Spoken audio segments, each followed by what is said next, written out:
Here we go on a nice little flow trail.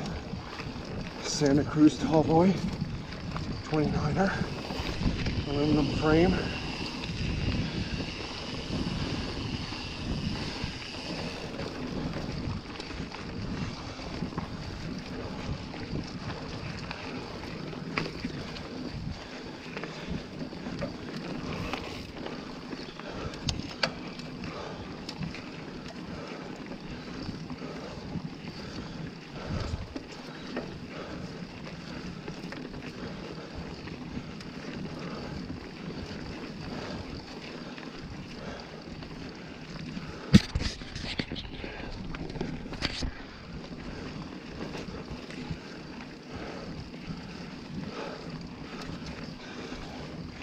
A log pile here.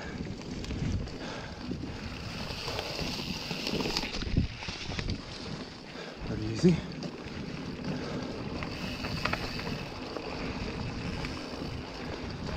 So, rode this yesterday for a test run, and pretty nice. Not getting hardly any pedal strikes or bottom bracket hits, a couple, but very few. Definitely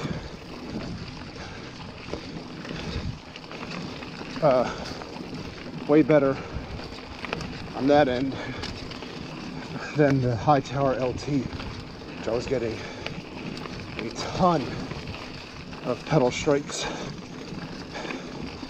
and bottom bracket hits, and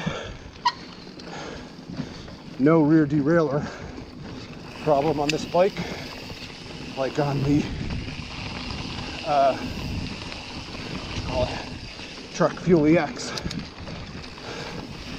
which, if you saw that video, you know, bottom rear derailleur hit a rock and caused me pretty bad crash, because you're not expecting a rear derailleur to hit and swirl you.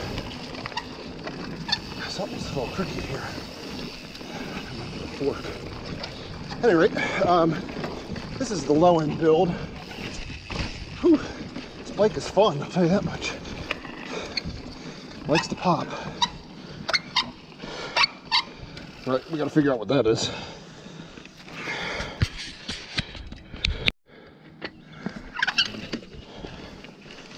Alright, so I'm not sure what that squeaky is.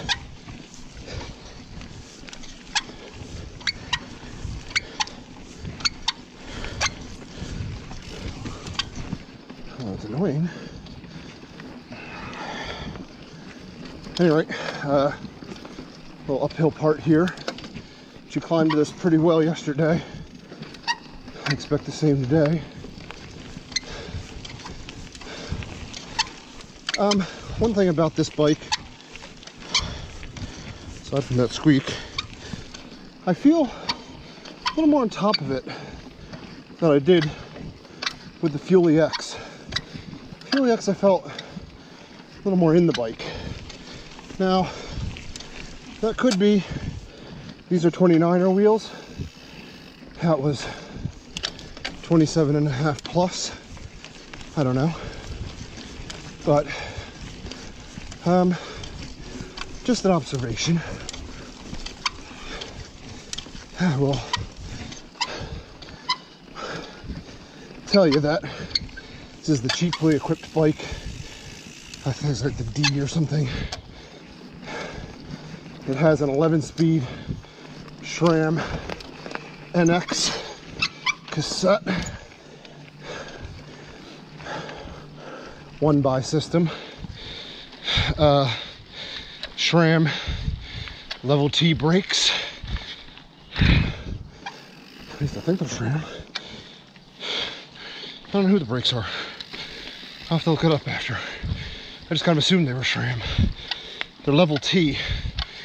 And whoever makes them, they're better than the Guide R's. Guide R's suck. These are pretty decent. and I was assuming they were a cheaper brake, given this is a relatively cheap build. Front shock on here, it's the Fox Rhythm 34. Not a huge fan. Feel like it's not very progressive, and what that means is I feel like it just goes down. There's no like taking care of small bumps and then when you hit a big bump, then really compressing more. Just kind of like all one compression. So I don't like that. Honestly, I won't buy a bike with a rhythm. I will spend the money and get at least the float performance.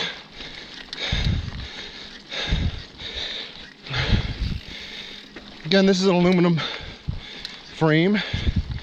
I don't know, I like it. I think it's fine. Obviously, carbon frames are sweet. Sweet, sweet, sweet. But they're a lot of money. And for me, I would save some money on the frame and get a better fork, for example, and better brakes. Although, as I said, these are okay, but like the ones that come with the guide R's, I wouldn't get guide R's. I would get Shimano XTs, M8000s.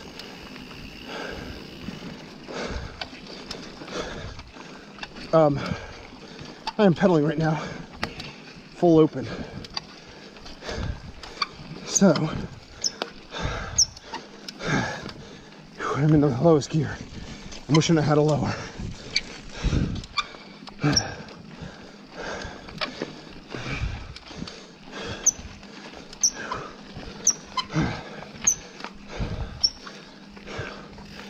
Whew. All right.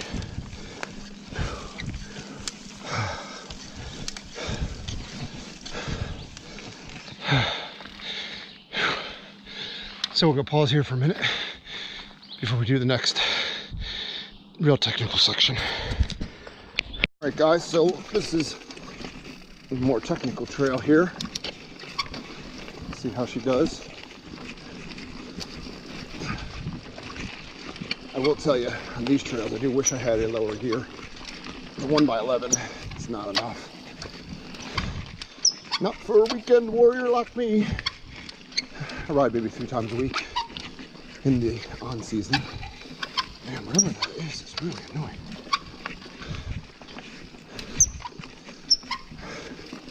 And I could use a lower gear.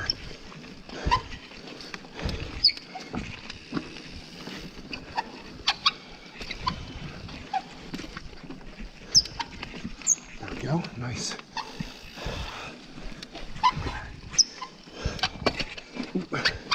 Bottom bracket hit.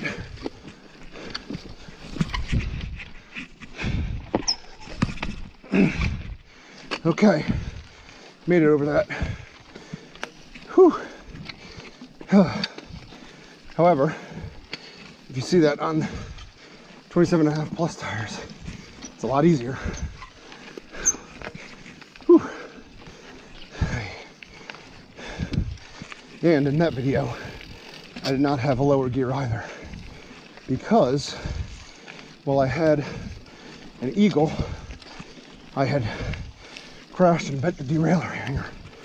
So I had the same gear as this one.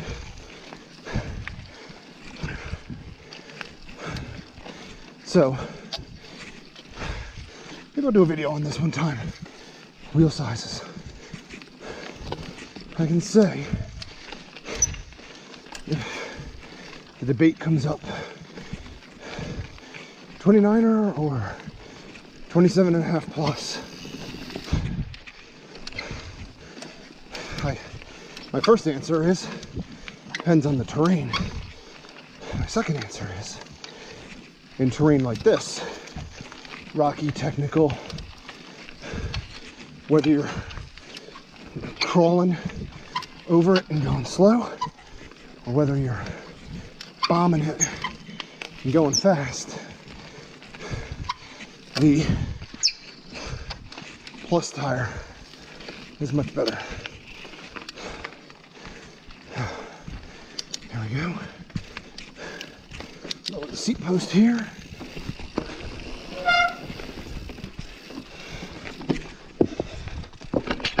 Definitely got to pick my line more with this bike on this stuff. Also, the biggest issue is maneuverability. These 29ers, man, they don't maneuver well in slow, technical terrain. So, going over slow, technical terrain, whew, takes a lot more effort to get it offline. Of course, you do a lot. When you're going through rock gardens like this, you're constantly changing your line because of the way the rocks are. Now here comes the fun part. So let's see how she does here. Just a little faster, but still pretty technical. So, at any rate, those are my thoughts. If you're riding techie terrain, woo! The 27.5 in the Plus, it's perfect. Maneuvers well. Ooh, hit that big old rock. You all hear that? But gives you tons of grip to just fly over the techie stuff.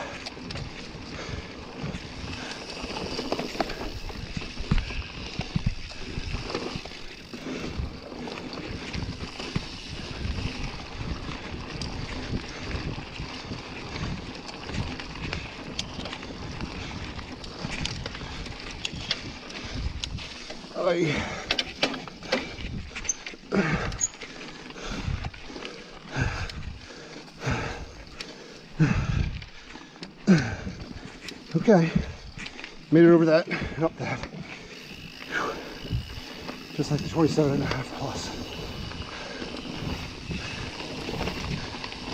So far, pretty much does the same thing. It's just how easy do you want it to be? Me, I want it to be easy. I mean, why not? Woo. Whoa. Over here. I work all week. That's hard. Play on the weekends. It's supposed to be fun. It's easier. I'm not gonna complain. Also, the twisty turnings. I feel like 27.5 Plus, way more maneuverable. Like in this stuff here, where you're just twisting and turning. I was able to rip through this a lot faster in 27.5. Woo!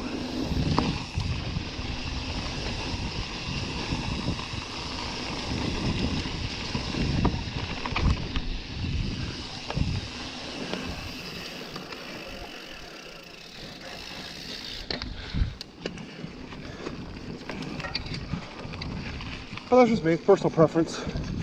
You might like the 29er, I mean, it's not bad. It's doing all the same stuff. I just feel it makes my job a little harder.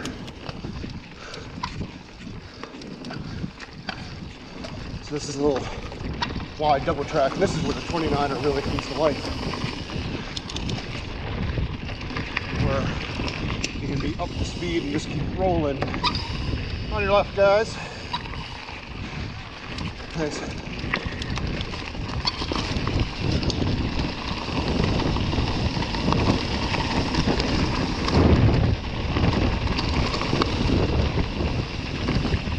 Woo.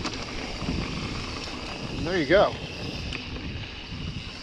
All right. Pretty good. Pretty fun. Definitely a good bike. Definitely a little more forward pitched though. I'm gonna demo the high tower, the regular high tower, not the LT. Regular high tower, hopefully in 27.5 plus. So I'll let you guys know how that is. That's a 66-degree head angle. But you can get your butt back on this without a problem. So that's it for now.